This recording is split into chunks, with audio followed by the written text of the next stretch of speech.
Hey everybody. So it looks like we are live. Happy Monday. Hope everybody is doing well, staying safe, all that jazz. I am hanging out tonight. Figured I'd crack a new bottle, share it with everybody, see how everybody's doing. Let me just get this thing set up here proper. Looks like everything seems to be working okay.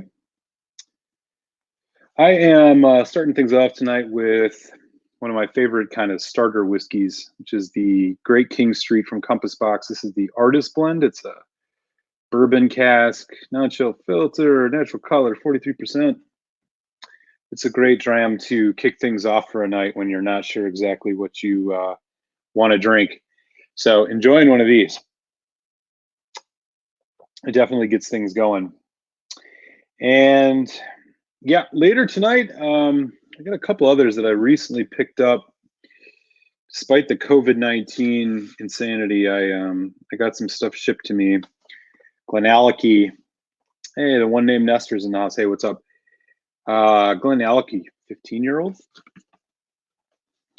Been sipping on that a little bit, and then a little later tonight, I'm going to crack open this Port Charlotte, 14-year-old. This is from That Boutique Whiskey Company, independent bottler. So 14-year-old Port Charlotte. That should be pretty good. Looks like we got 3 folks on already, which is awesome. Yeah, man. Good to see everybody. Nestor, I see you in the chat. Say hi to you, man. How are you?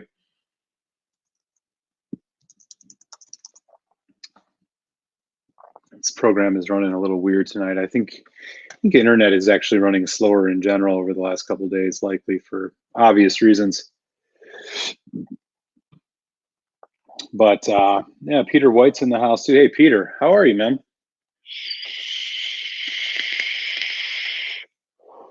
Raise a glass to you, buddy. Hope you're staying safe. All that jazz. Got a little Compass Box. Great King Street Artist Blend in the glass to kick things off tonight. Oh shit, Oak and Smoke. What's going on, man? Nice to see you guys.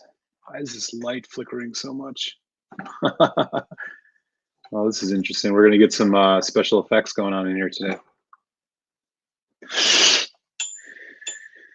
Everything's going haywire these days, y'all.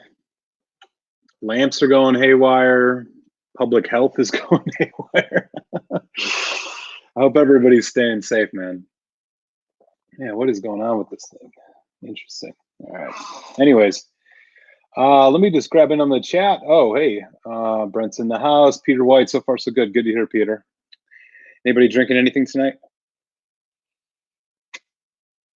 I gotta say, if any of you have never had any of these, I guess what you could really just call introductory Compass Box. These are single malts. Oh no, I'm sorry. This is a blended Scotch. My bad. So they got a couple different versions of this Great King Street. There's this Artist Blend, which I think is all bourbon.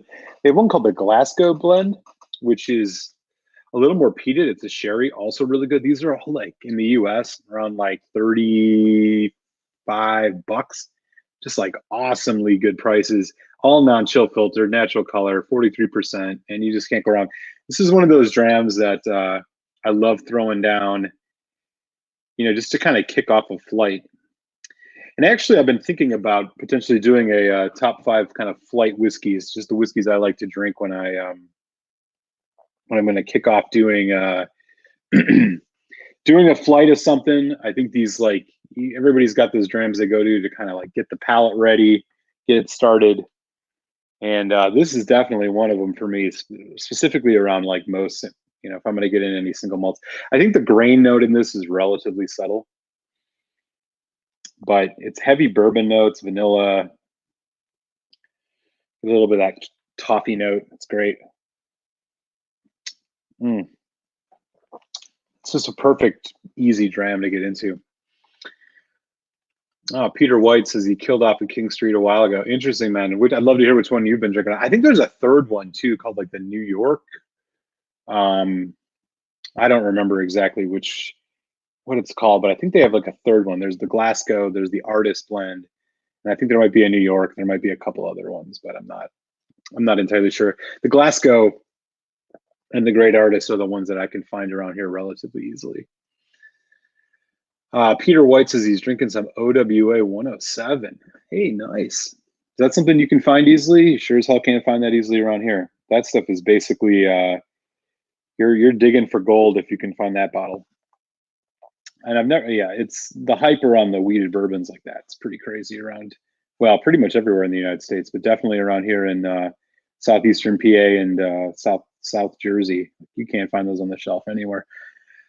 Oak and Smoke Glasgow blend is very nice. Oh, right on. You've had that one before. Yeah, that's a good pour, man. That one is, yeah, I think that one's a little more peated. I think I might have a bottle of it still. I really like both of them, and the value on them, you just really can't go wrong. Artist blend, good night starter for sure, says Peter White. Yeah, I'm totally with you on that. This one is just perfect, especially if you're going to be getting into some Spaysides or some Highlands, even some like peated malts, as long as they're not, maybe it's not the greatest starter for like a sherry flight, but probably is too. It just sets everything just nice. You get a little bit of everything. There's a little bit of a fruit note in this. Drinking out of a Glengoyne glass, by the way. This is my Glengoyne glass. Yeah, it's just great. And for 30 some dollars, you just can't go wrong with that. Oak and Smoke. Glasgow blend is very nice. Right on, right on. Yeah, that's the sherry, the heavily sherry peated one, if I'm not mistaken. I might actually have to look. I think I have a bottle of it. I haven't grabbed it as of late, but man, what a good pour.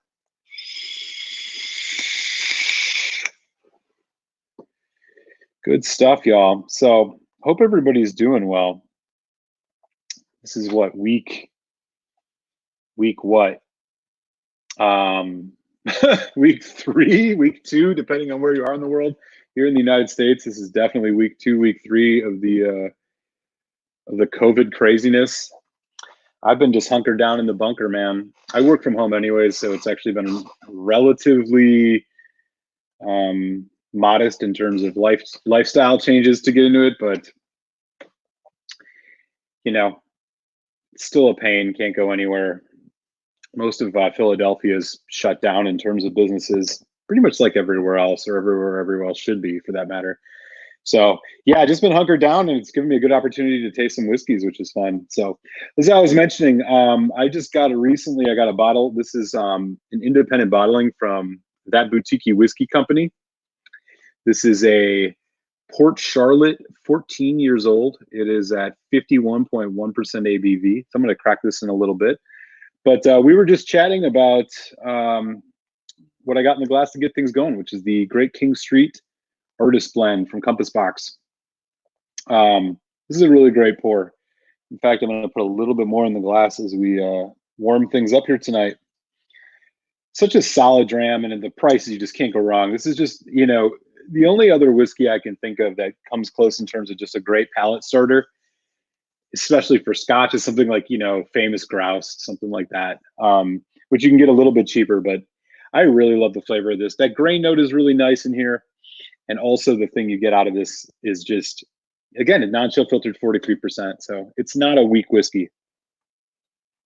Let me catch up on the chat. Oh, we got some people in the house. What's up, everybody? Happy Monday. Peter White, when I got it, it was 36 Canadian. Everybody bought cases. It's 65 now for me. Oh, you're talking about that Compass Box? Damn, that's heavy. Hey, Whiskey Friend is in the house. Alan, what's up? What time is it your time, man? I always wonder if I'm going to be coming on early enough to catch you. You're like, what, 6 hours ahead? Good to see you, buddy. I'll raise a glass. You might want to check out, I did a couple reviews recently where I used those, the coins I picked up from you. Gave you a plug on those. Thanks for those, by the way. I think I got coin 100 from you and coin 30, 36, 35, 36. Those were cool. Appreciate that, man. Thanks for sending those. Oak and Smoke saying hey to Alan. Jason Coates is in the house. What's up, buddy? How are you? Everybody's saying hi to everybody. Bourbon buddies, how's it going, man? Nice to see you guys. I might actually have a little bourbon to pour tonight. I'm getting towards the heel of a couple good bourbons that I've been working on, which is the Elijah Craig. This is batch C919 coming in at 68.4% ABV. I've been putting a dent in this one lately, and I've also been working on this Larceny Barrel Proof, which is the Weeder, 61%. I'm getting real close. Maybe we'll work on this one a little bit while we have a couple drams tonight. That might be the next one I do. That's a fun whiskey. I've been really enjoying that. Oh, Vanessa Kitty. Vanessa, nice to see you. How are you? Happy Monday. Hope everybody's doing well. It's Tuesday here, says Alan. Shit. The UK folks, the time's already changed, so it must be early. Are you in the quarantine shed tonight, buddy?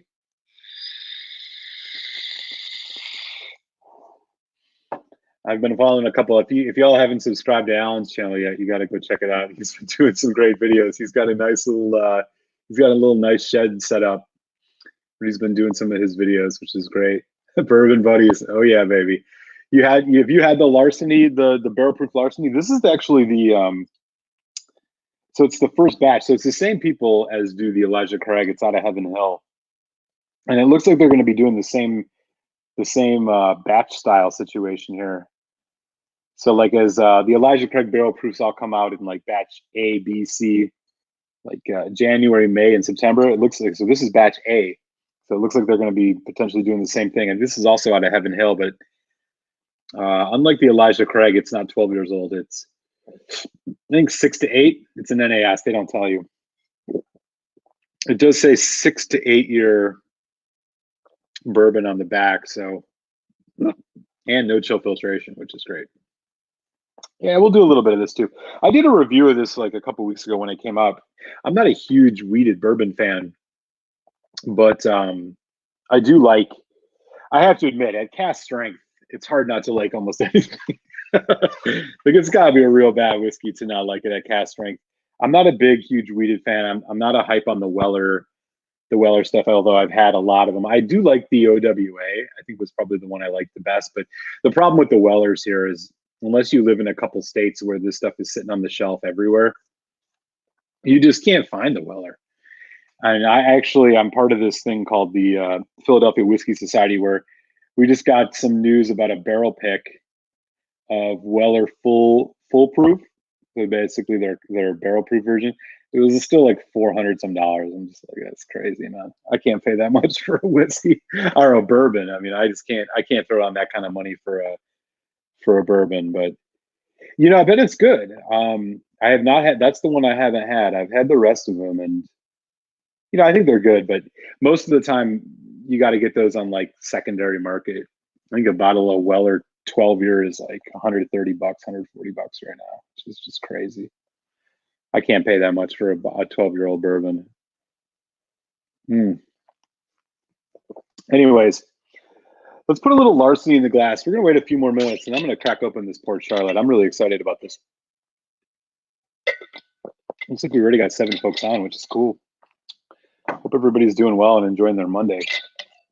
I'll be curious if anybody had anything from this this company. This is they only do these 375 size bottles.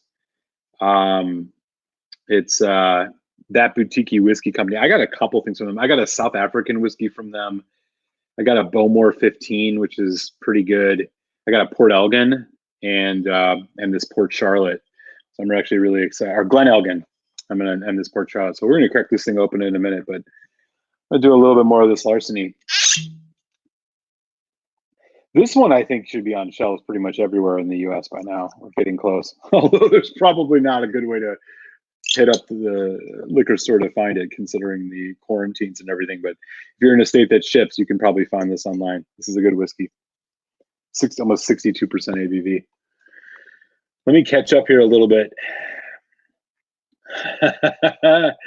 Whiskey friend, he says he's glad those coins are going down well. Yeah, for sure, man. Yeah, I used them on a couple uncorking or a couple videos that I did.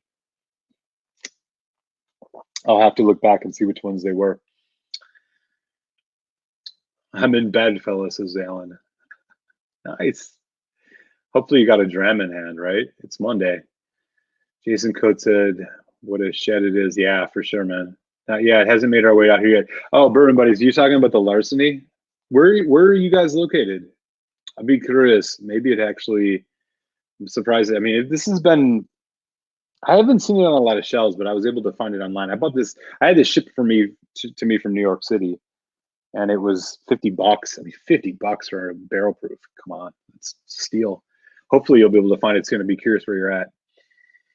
Oak and Smoke, Heaven Hill is putting out some outstanding barrel proof bourbons that are very well priced. Yeah, for sure. I mean, you know, the Elijah Craig barrel proof is probably the best, one of the best bourbons you can get, in my opinion. I really like bourbons within that kind of 10-year to 14-year range, so they're not too over oaked and super tannic and drying. That's kind of like the sweet spot for me. And these, let me see here. So these Elijah Craig barrel proofs, yeah, they got the age statement on the side, 12 years, and they're still doing the age statement, which is great. These are fantastic. I know they got a new one out already for this year, but I haven't been able to get it yet because, liquor stores being closed and what they are, and I'm not exactly interested in walking around Total Wine. But yeah, they're still putting the age statement on these. This one was good. This was the batch C. So this one came out in September of 2019. Man, freaking awesome. This is like a dessert bourbon if you've had one, man. This one, I think, not the most complex out of the three that came out in 2019, but they were all really good. I think there was probably one of the best years for Elijah Craig in terms of their barrel proof. But this one I thought was real confectionery. You got a lot of those kind of like creme brulee, just like buttery toffee notes out of this. Fantastic whiskey. You can probably still find it too. It's probably sitting on most shelves everywhere. Yeah, put a little bit more in here. What am I doing? But be curious what everybody else is drinking tonight. Everybody having a dram on this Monday? Alan's in bed with the Balcones rye. I haven't had the Balcones rye yet. Balcones is that the Texas whiskey, right? I've had the Brimstone, which is like one of the most unique whiskeys I've had. It's like a barbecue in a glass. I don't know how to explain it. You just got to try it. I've never had anything that tastes so much like barbecue, like that Balcones Brimstone. So I hope the rye is good, man. I have to check that out. Jason Coates says, I'm out at $100 with bourbon. Yeah, I basically agree with you. There's maybe a few exceptions. I'd probably go over 100. If you caught my last live stream, I got a bunch of samples in that were like George T. Stagg, the BTAC, and then I got a Pappy Van Winkle back there, 15. I'd go over 100 for those, obviously, but like in terms of everyday stuff, yeah, man, $100. I just think that you don't get quite as much bang for your buck. I'm trying to think of bourbons I've paid over 100 for. Oh, I think I paid over 100 for an Old Carter, which was good. Kentucky Owl might be worth it in that range. I think those like Jefferson's Ocean cast strengths get close up to there. I'm not sure that those are quite worth that amount of money, but yeah, I'd be interested. Is anybody here where you fall on kind of like your price minimum or your price maximum on certain types of spirits? I just think that you can get such good bourbon in that like 65 to 85 range. I mean, that seems to me to be just like one of those sweet spots. Elijah Craig barrel proof, Stagg Jr. if you're into that, the Jefferson's Ocean cast strength. This Larceny, this Larceny barrel proof is only $50 some on the shelf right now. That's highway robbery. I don't think that price is gonna last long. I think these are gonna be $70. These will be $70 before you know it. I'll be interested to see what the next batch is, but like I said, I'm not a huge weeded fan, but I couldn't go wrong. $50 for barrel proof bourbon? Come on. And it's damn delicious. So yeah, Coates, I'd be interested to hear what's the bourbon that you paid the most for ever. Peter White, I thought Pennsylvania was government controlled. Pennsylvania is government controlled. So there are a handful of states, much like PA, where all the liquor stores here are basically state-owned. And while you can get good prices on some things, and you know, I'm not going to hate on the way that they do things. It's just a variety standpoint, right? So being in southeast Pennsylvania, Philadelphia, I am right across the river from Jersey. So it's real easy to hop across the river and hit up some privately owned shops. And I do find that by and large, you can get better variety at those, even though they charge more for some things that you can get cheaper in the government stores in PA. You get more variety over there. And I'm part of a couple groups, the Southwest Jersey Bourbon Drinkers. If there's anybody on here, shout out to you. I'm part of the Philadelphia Whiskey Society. And we got a couple shops that actually offer us some discounts. And so when we go over to Jersey, we can, you know, find stuff we need. So yeah, it's give or take. I mean, it definitely restricts your variety just on virtue of the fact that the government stores just don't carry, I think, as much as the privately owned ones, but they do have good prices. I'm not gonna lie. They got some really good prices. When I lived in Washington, DC, if you look back on my early Rabbit and Red reviews, I was in Washington, D.C., and that's right across the street, or pardon me, right across the river from Virginia. And Virginia has government-run stores too. But I'll tell you this much: they had better prices. Like you could go to the government stores, they're called ABC stores. The ABC stores in Virginia had better prices on things like Elijah Craig Barrel Proof. It was like $59.99. And if you went over there right when they were released, you could get a bunch of bottles of it super cheap. Whereas in DC, you'd be paying like $100 at the private store. So it's like give or take, you know. I think if you're looking for like more specialty bottles, you're better off at the private stores. But you know, I can get a bottle of Highland Park 12 at what's called Fine Wine and Good Spirits, which is the name of Pennsylvania's government stores, $40 US, and that's cheaper than anything I can find it as in anywhere in Jersey. But yeah, it's hit and miss, man. You just got to know your prices. They also do a really good like lottery around, you know, when they get B-Tax or Pappies or any of those hard to find bourbons, you know, you get a decent situation there. But it's give or take, man. It's definitely give or take.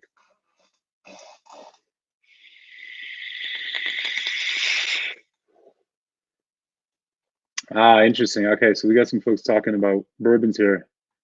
Donner Pass, dropping by to say hi. What's up, Donner Pass? It's good to see you, man. Cheers. Happy Monday. Take a sip for you, brother. Jason Coates says this Balcone single malt's the only one he ever had. Yeah, Bourbon Brothers. Yeah, Bourbon Buddies. The A119 was my favorite from last year. I think it might be the best Elijah Craig Barrel Proof they've released since the C917. The A119 is so freaking good, and it just had a little bit more complexity to it. Oh wow, yeah, I'm way behind. Getting some flickering light here again. Let me get that Whiskey Friend. That Whiskey Friend Allen really enjoyed the Springbank 15 rum. Very similar to my experience with. Yeah, so I was talking with my buddy Telex the Whiskey Tech. If you haven't subbed to his channel, check out Telex the Whiskey Tech. He just did a review last week on this too. He really liked it. I can't find it for less than $170 some, so I haven't bought a bottle yet. But I love me any type of funky Springbank. Count me in. Oak and Smoke. I've had the Weller Full Proof, and I think Larceny's killing it. Oh shit, really? See, man, like Oak and Smoke. I'd be interested to hear is Weller something that you find real easily on the shelves by you? Because I know there are some cats, so like DH Silv too, who pops in periodically, says in Ohio, he can find the Wellers like on the shelf all the time, because that's what it used to be. I mean, you go back 5-6 years, you could get those Wellers were bottom shelf whiskey. You buy them for $30-$40 max for a 12-year. Now, like $100 some. It's crazy, just for a wheated bourbon. Peter White, I have a hefty sample of the PC8. Ooh, I'm not sure what that is. PC8.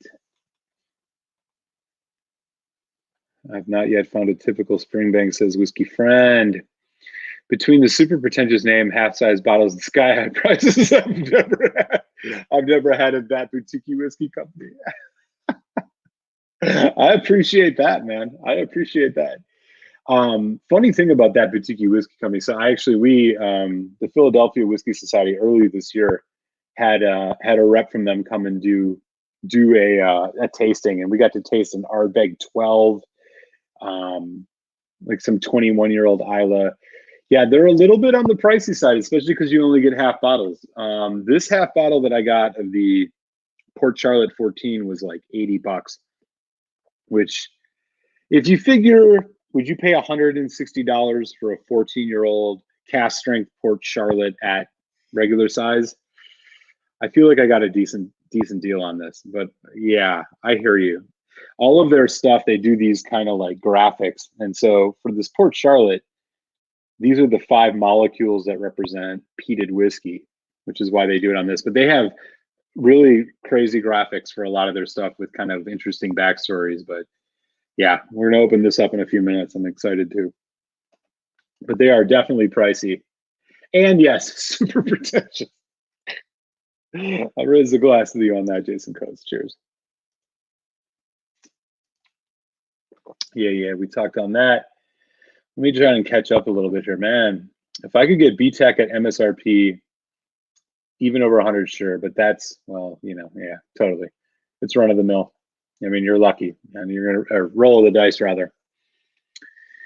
Bourbon I paid the most for was Joseph Magnus store pick, $99.99. Ooh. So it's interesting. Even when I lived in DC, the Joseph Magnus was still just like crazy expensive. I think the Magnus that I had there was their standard release, not the Murray Hill, but it was like a regular bottle was like $90. It's like, fuck, man, that's a lot of money. Jason Coates says Larceny Barrel Proof here was $75 sticker. That's right on the borderline for me. Would I pay $75 for this?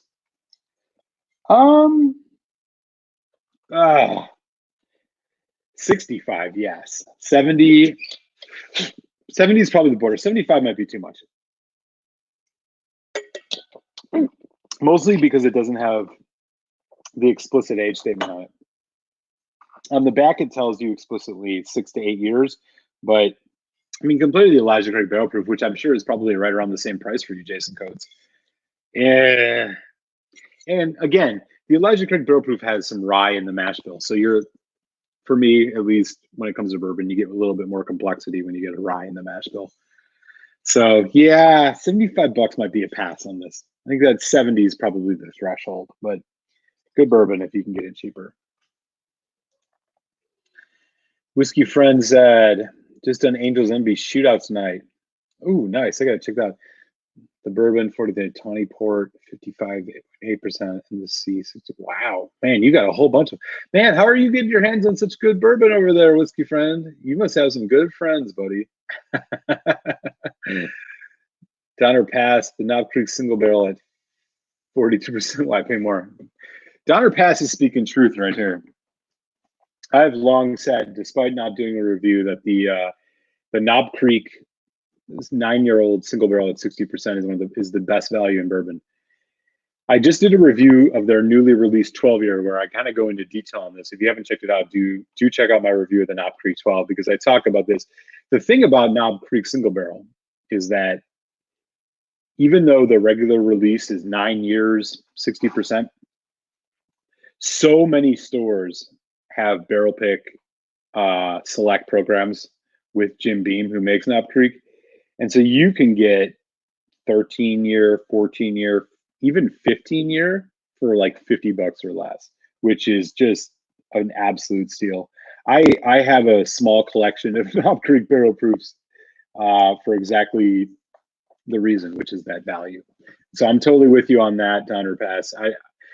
You're yet to find a better bourbon for your dollar, I think, than the Knob Creek single barrel. You get higher into that Jim Beam stuff. You get the Bookers, which is getting just crazy in prices. I mean, I've seen Bookers going for over $100, which is just nuts. But that Knob Creek single barrel is still hanging tight at around like 50, $45. You find a store pick with a higher age statement, it's still in that $50 range. You can't go wrong.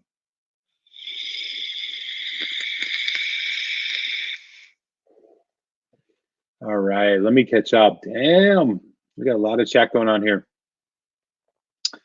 Jason Coates talking to him. Okay. Yeah, Jason Coates, Bookers. Yeah. Agreed, Donner Pass, very solid port bourbon. Peter White says Ontario is government controlled and our pricing is extremely high, especially for Scotch. Yeah, I've heard that. I know. I think I've talked to Food Quig about that. I've talked to Swami about that.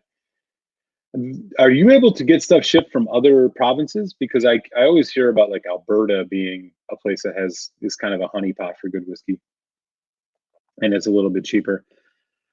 Jason Coates says, while we're talking with Donald Raints, you guys frequently get bourbons for a few hours less at the LCBO than I do here in the States.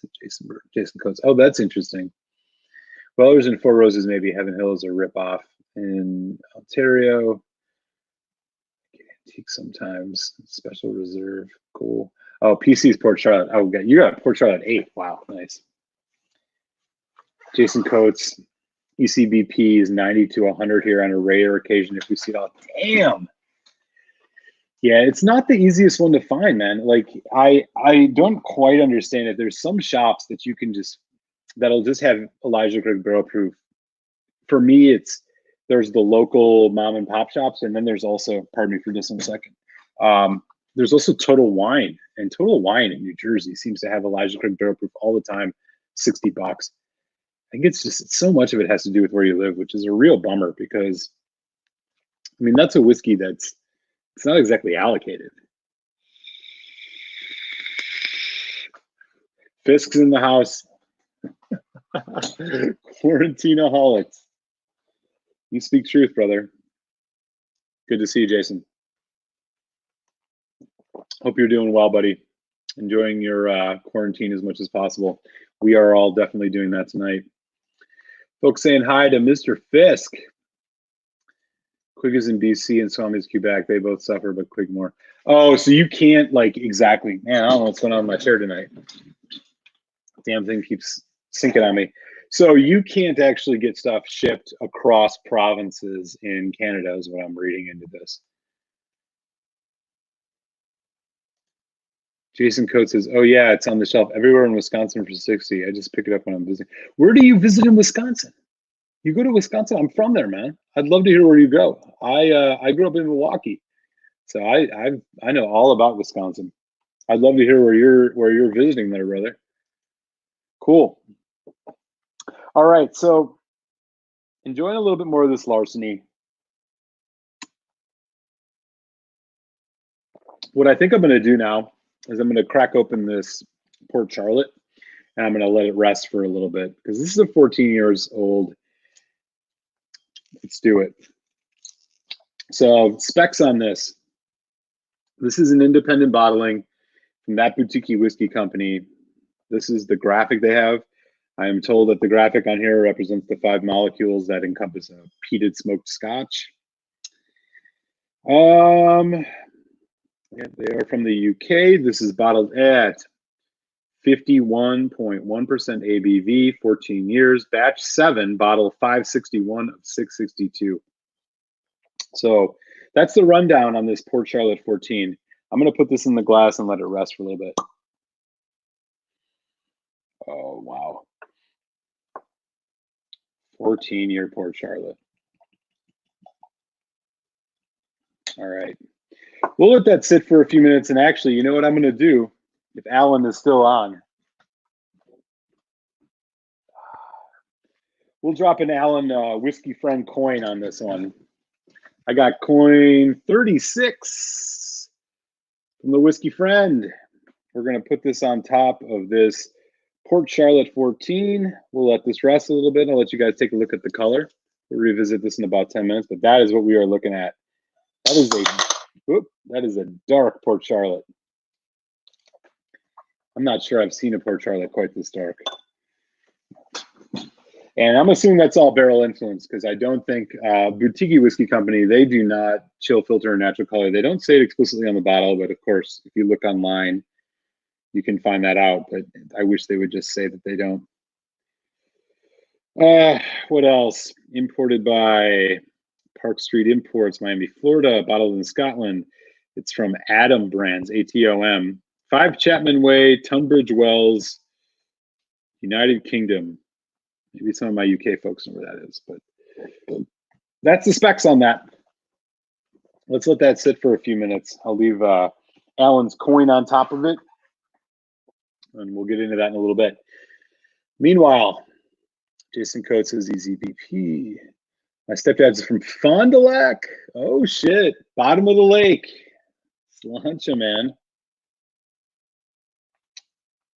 I know all about Fond du Lac. River Falls too. We have a cabin up north. Yeah, you definitely know about Wisconsin if you use the phrase up north.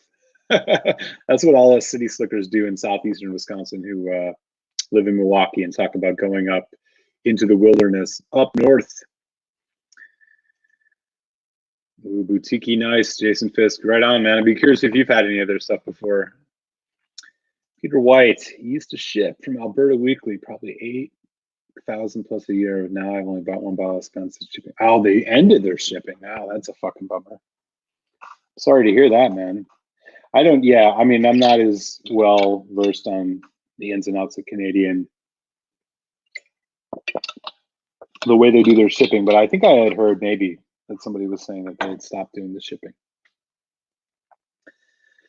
I live in a state that doesn't allow shipping, but I've found some shops that allow it. Speaking of, I have an order that I should check on right now. Got a couple things coming in. No word yet. It's always roll the dice with some of these shops. Sometimes they'll ship to PA, sometimes they won't. Nice coin. That whiskey will be good. It's got the Allen touch of approval. Yeah, Jason Coates says, yeah, I can't imagine they'd color that. I don't think that, yeah, they definitely, they have not added color to it. I don't think boutique whiskey, in fact, when I think back to the tasting I attended with the rep from there, they were pretty explicit about it. We had like 10 different 10 different bottlings from boutique whiskey. We had an Ardbeg 12, this thing called, it was a 25-year, just called like Elements of Isla or something of that nature. There was the Glenelgan 9, which I bought. There was a South African whiskey, which is a 6-year-old. I bought that. We did a Ben Rias 17. A bunch of good stuff. It was all really solid. It's just pricey. I mean, you're paying a lot of money for half bottles. This one I just couldn't pass up because, come on, I mean, a Port Charlotte at 14 years, I don't know where you're going to find that anywhere else in the States. So I just had to get a bottle of it. Jason Coates is up north in Fibs. Yeah. For those who don't know, who aren't from Wisconsin, Fibs are fucking Illinois bastards because they drive like crazy. Peter White, North Wisconsin is Canada. Is it not? Man, you could argue that a lot of Wisconsin is Canada, but yes, totally agree with you. Totally agree. So, yeah, Jason says, hey to Alan, they do 50 centiliter bottles here at Boutique Whiskey. Oh, interesting. Damn, Alan, I'd be interested if you've actually had a chance to have one of these Boutique Whiskey companies. I had never heard of them until, like I said, the Philadelphia Whiskey Society group said, oh, we're having somebody come from this independent bottler called That Boutique. And basically they presented we did a tasting of 10 to 12 different whiskeys, and they kind of told the story about the label, so on and so forth. But yeah, it's only these half bottles, which is, you know, not ideal considering I probably should have just bought a couple of these. I would pay $160 for a 14-year-old Port Charlotte, I think. Well, we're going to find out relatively short order here, but it seems like a good price considering. Oh, Jason Fisk just recently tried a 10-inch from Boutique 17-year-old. It's nice. Ooh, that sounds good. I can't say I've heard of that one before. Yeah, the ones I got, I think I have, yeah, I'm going to do a review of these relatively soon, but I did get a Bowmore, and I'm not a huge Bowmore fan. In fact, I would say I'm explicitly not a Bowmore fan, but I did buy a bottle of the Bowmore 15 from Boutique, which I thought was interesting because if you look at it, unlike the Bowmores you buy at the store, which are their 15-year-old is 40% or 43%, filled with colorant, chill filtered to death. This one is like, it looks like, you know, that kind of nice straw hay color, 50-some%, no colorant added, no chill filtration. It brings a lot out. I still think I'm not, you know, I still am not a huge Bowmore fan, but I think that one actually is really good comparatively. All right, y'all. Why don't we get into this Port Charlotte? I'm gonna cleanse the palate a little bit. I'm not gonna do an actual review, but I'll probably post one eventually. All right, we've had this in for, I don't know, 5-6 minutes with Alan, the Whiskey Friends coin. Thank you again, Alan. This is one more look at the color. Look at that. That is dark. That is, I'm not sure I've ever seen an Islay whiskey this dark at 14 years, 15 years or less. I don't even think a Laphroaig is this dark.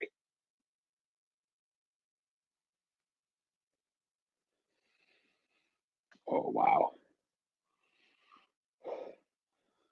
Really complex nose.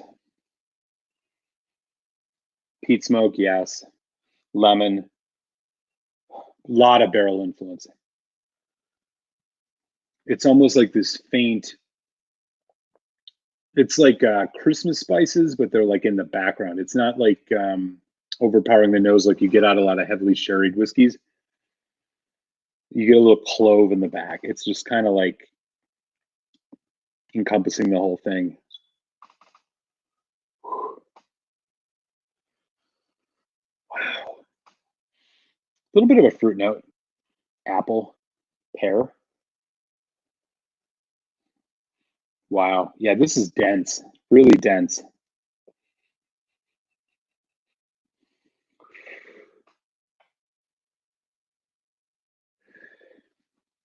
Caramel.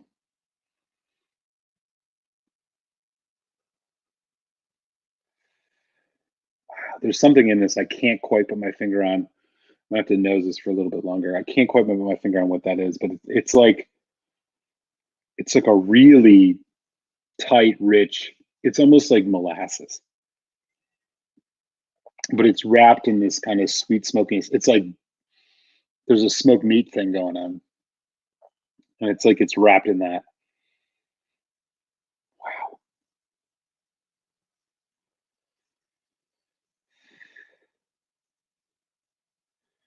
Wow, that's interesting. A lot happening on the nose. Really, really, really strong, intense. It smells like it's going to be really rich. Just so much happening. Sweet fruitiness, these dense, kind of dark, almost dark bourbon notes, but they're subtle. A little bit of spicy clove in the background. That sweet, slight iodine, slight road tar peatiness that you get out of a Port Charlotte. You know, Port Charlotte reminds me more of, when you think about kind of the way the peat smoke interacts with you, it's more in the like Kalila realm, where it's more like fruity, sweet, herbal, almost floral based, instead of kind of like Laphroaig, Ardbeg, Lagavulin, which is much more like, maybe not Lagavulin, Laphroaig and Ardbeg, which is much more just like dense road tar, sea influence. This, fruitier. Wow. All right, I got to give this a taste. Cilantro, y'all.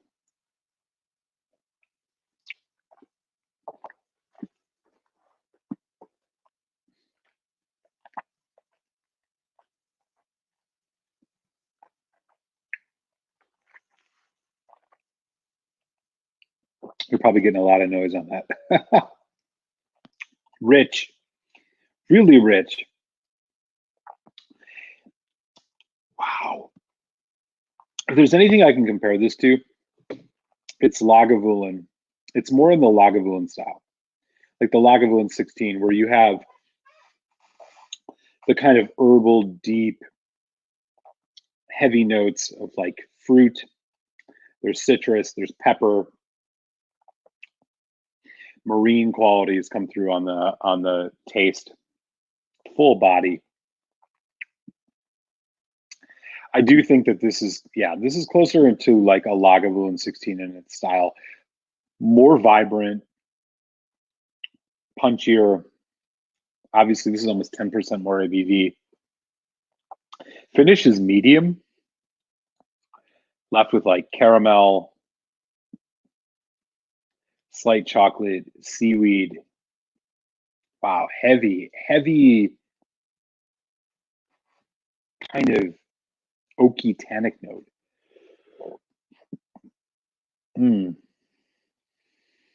Meaty. Yeah.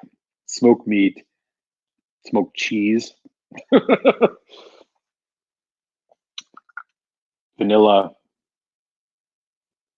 This is a really dense, peaty, smoky. It's that kind of earthy, savory, and then it's the slight, and then it's like the citrus, sweet sour. So I think this is more in style with like Lagavulin. It doesn't have that road tar medicinal note like you get out of Lefroy or Ardbeg, but it's not light like a Kalila. It's almost like if Bunnahabhain made a really Bunnahabhain minus the raisins, or Lagavulin if Lagavulin 16 had 8% more ABV. Really good, really really good. I'm gonna have to explore this one more. I can't come to a definitive conclusion on like my thoughts other than that I really enjoy it. Yeah, this is tasty. This is going to be a fun one to explore for sure.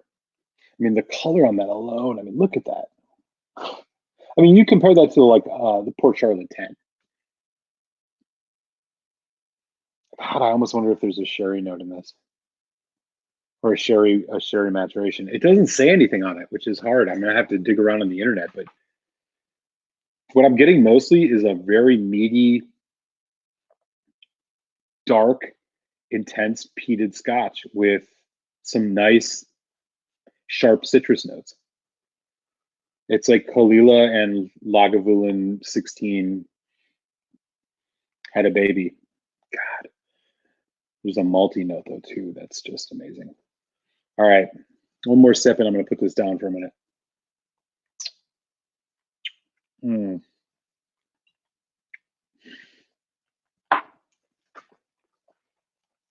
Really, really good. Let me catch up here a bit on the chat. Port Charlotte peat is mainland peat, as I understand, so it ought to be different from Isla peat. Oh, interesting. That I didn't know. That makes sense, though. I can understand. I'm not sure what my point of comparison would be. Maybe it just has a reduced kind of medicinal note to it. Got to get out, Eric. Here I am in the shed all day. Tomorrow, tough job. No good fellas. Stay strong. Stacy Moment. Hey, man. It was great to see you, Alan. Where's the glass to you? Thanks for stopping by. Cheers. Take good care. I'll see you down the road. Folks saying goodnight to him. Thanks. I was pretty sure that I'd heard in one of the videos going around. Oh, it's Highland peat. Oh, interesting. Okay. So that would make me think there's more of a floral. I haven't picked up the floral quite yet. I wonder what a little bit of water will do on this. Because right now, you know, kind of like it always is with a neck pour, this is a really dark, just tightly wound, constricted whiskey. I'm putting about a teaspoon and a half of water on this. Bring it down to maybe 43, 44%. I don't know, who knows? Oh, wow. Sweet oak barrel note.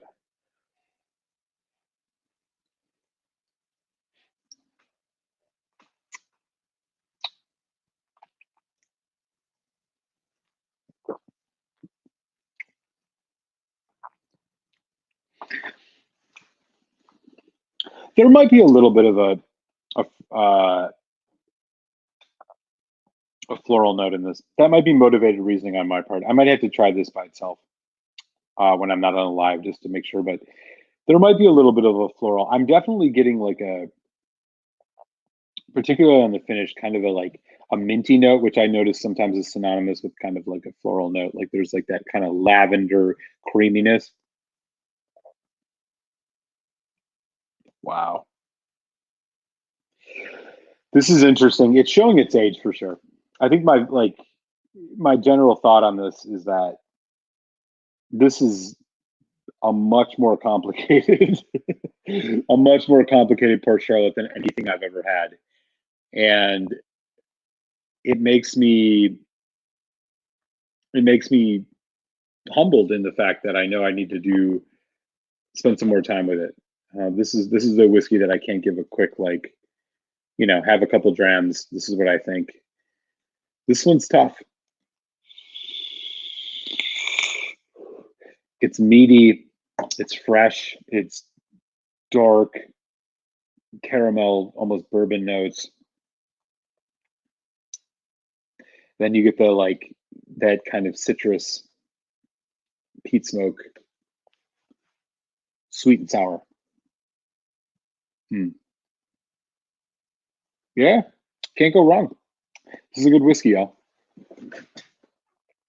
I hope everybody gets the opportunity to try something like this. I mean, I know that as the Port Charlotte line gets older and older, there might be more opportunities to actually try one of these older whiskeys. I know that they just put an age statement on the Port Charlotte release. So they used to do a Scottish barley, which was NAS. Now they do it with a 10-year age statement.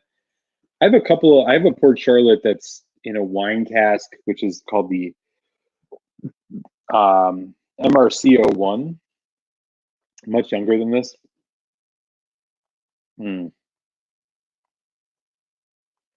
That'll be an interesting point of comparison. Jason Fisk said maybe some wine cask finish. It's very dark for 14. Yeah, that's what I'm wondering. Like, again, Ralphie's. I agree with the Ralphie school in that if they don't say it on the label, you can't quite know. But boy, they sure don't say jack shit on this label. Other than that, it's 14 years. There's a huge government warning about your health. They don't say much about this whiskey. I feel like they could probably tighten up that font, say a little bit more. Yeah, they just don't say anything. I mean, I really do feel like there's bourbon. Like, I'm not sure it's sherry. I think it's more bourbon. If it's sherry, it's Oloroso. Because the fruit notes I get on this, while there's the citrus, it's like sometimes you drink a whiskey and maybe it's been aged in bourbon cask and Oloroso, and what you notice is the subtlety between the dark fruit note and the kind of dark chocolate caramel note can sometimes be so subtle as if to blend together, and you can't quite tell the difference. And you only know because the label says that it's been aged in dark Oloroso. Like raisin and milk chocolate can be really close for me at times, and that's kind of where I'm at on this one. I'm not quite sure. The nose is just incredible, but like, boy, it's hard to pull this apart. This is going to be a whiskey that's going to take me a month before I can do a video review of, just because I can tell already that it deserves the time and dedication to just kind of like getting down these notes. And that's the sign of a good whiskey, honestly. I mean, if some whiskeys, you crack them open, you have one or two glasses, and you already know like basically what the profile is. You got a pretty good sense of whether it's in your wheelhouse or not. This one is challenging. It's in my wheelhouse insofar as that it's peaty and smoky. But boy, the longer this goes, the fruit notes are coming out. Maybe there is something to what you said, Jason. Apple, pear, pomegranate, blueberry. It's not fresh though, so that signifies the age. What you notice with like when you get those fresh fruit notes, that's usually the signifier of a young whiskey because the esters just haven't oxidized enough to kind of give you the dark, rich fruit notes. So a lot of sherried whiskeys, especially if you've had that are NAS, you'll notice the fresher notes. This isn't fresh. You get the citrus, but it's deep in there. I mean, you're talking like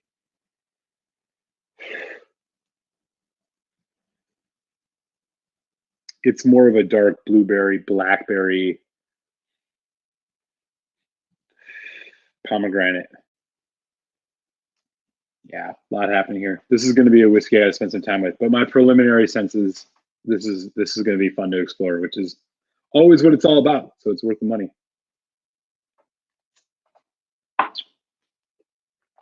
Hmm.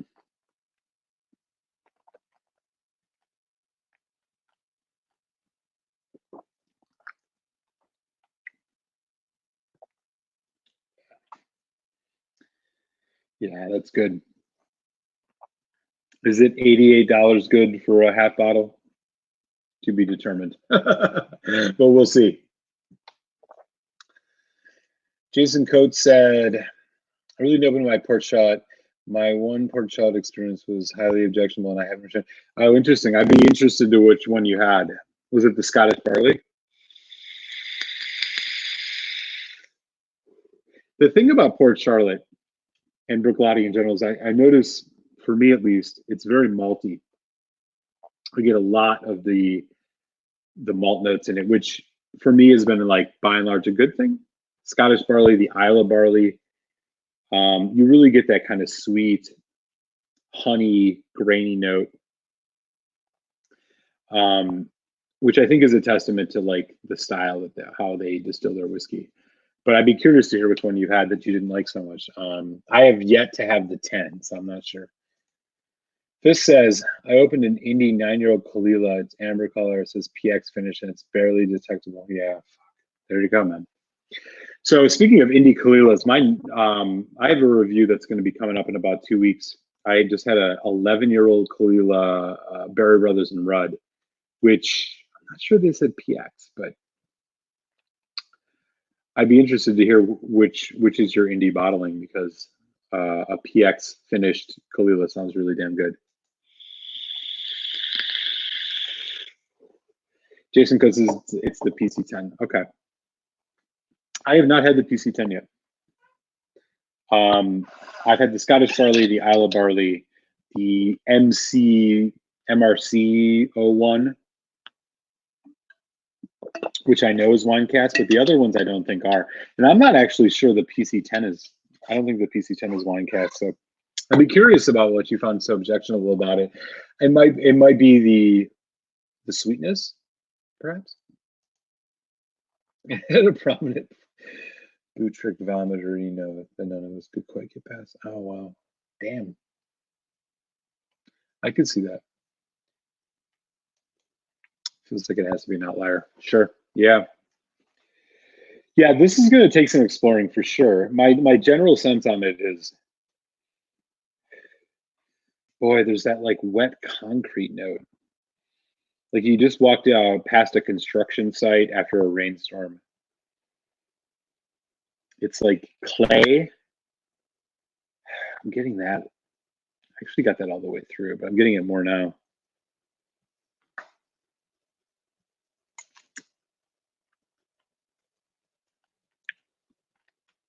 It's so much more relaxed. It's so much more relaxed than any of the port shots I've had before. And look at the oil on this. I mean, I don't know if you guys can tell, but the legs on this are just ridiculous. Yeah, you can't really tell. They're really, really thick. I don't know if I love it. It's not a dram I'd say I've fallen in love with, but I might. Gingerbread now. It's definitely complex.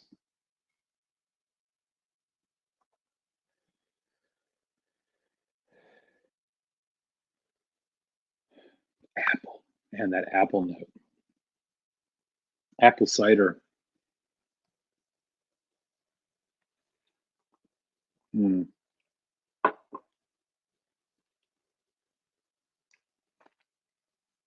The mouthfeel is really, really nice. It's soft on the palate, and as it develops, you get that punchy, peaty, peppery, smoky note, but it comes in subtly. It's not the blast. It's not like Talisker, where that pepper note just hits you at full force. This one builds. It's a testament to the age. Yeah, I'm gonna spend some more time with this. Interesting bourbon, or I'm sorry, interesting scotch for sure. The bourbon nose might be coming through a little bit, but Jason Fisk said North Star Spirits. Oh, that must be okay. So that's where you got the Kalila, the PX finish. Interesting.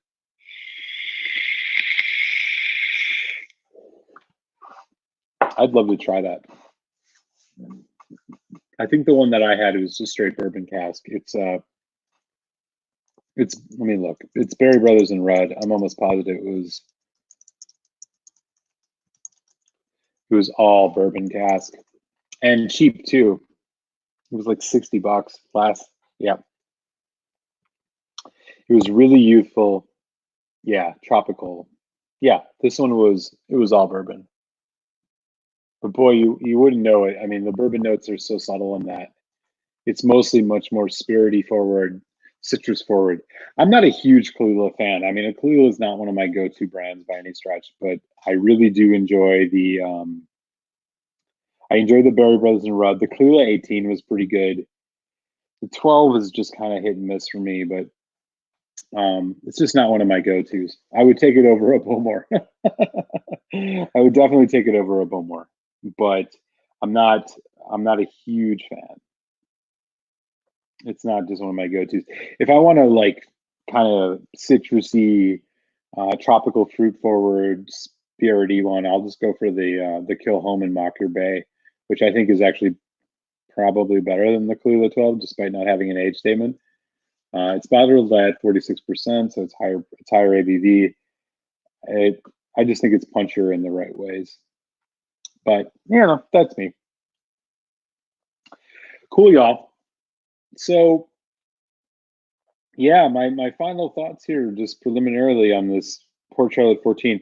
It's interesting. It's complicated.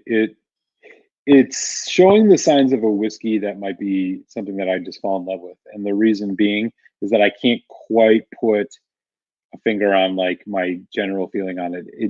It's challenging me because there's a lot happening in this glass, and that's a testament to a good whiskey.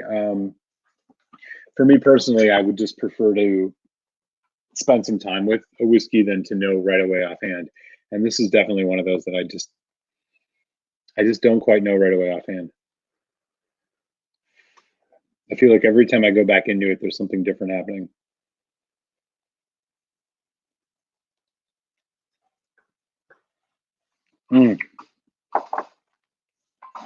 So I hope you all are around Saturday. Coming up this Saturday at around, and it hasn't been posted yet, but I'm going to have it posted relatively soon.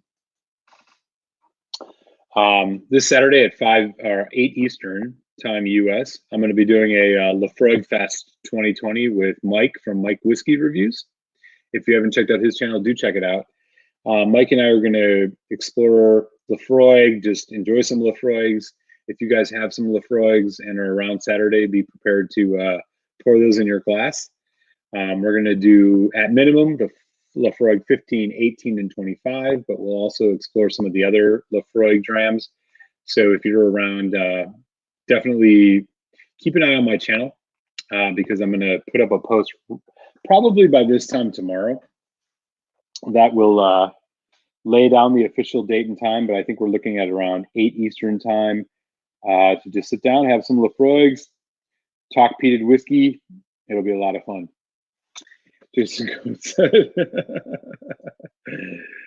Where else are we going to be? Yeah, well, duly noted, my friend. Duly noted, because living in the COVID world, we don't have a ton of other things to do, so we might as well just drink our Scotch supplies and shoot the shit with everybody else. Fisky says he'll be there. Right on, man. Awesome. Yeah, I'll probably have a post up about this by this time tomorrow night, and it'll be cool to see everybody. Yeah, like I said, we're probably going to go 8 o'clock on Saturday, which will be what, April 4th. I think it'll be April 4th. And yeah, we're going to do Lafroig 15, probably Lafroig 18, Lafroig 25. We might get into a couple other Lafroigs. So if you got some Lafroigs to put in your glass, you know, have them ready, and we'll have a good chat about Lafroig.